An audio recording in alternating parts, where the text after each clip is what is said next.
On a ce souci de conserver également les traces des grands projets. Donc, on a une sensibilité très forte à l'archive, je trouve, et j'ai été dirigée par des chercheurs du CRIL. Donc, il y a sans doute là une forme de filiation, de prolongement de l'enseignement transmis.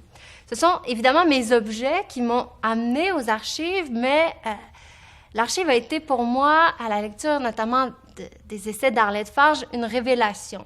On a accès non seulement à l'écriture des femmes, hein, on trouve les femmes dans les archives beaucoup, on trouve les projets littéraires, l'archive sert de banc d'essai à de nombreuses femmes de lettres.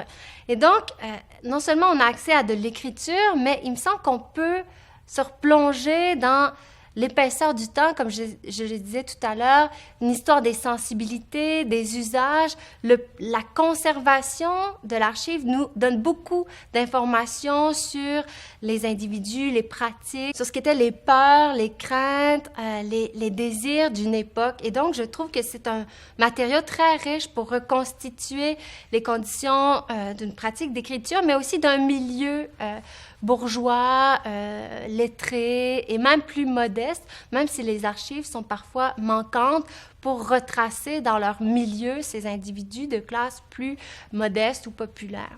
Donc l'archive a été une révélation, je dirais une rencontre, et je crois sincèrement que ça va toujours m'animer.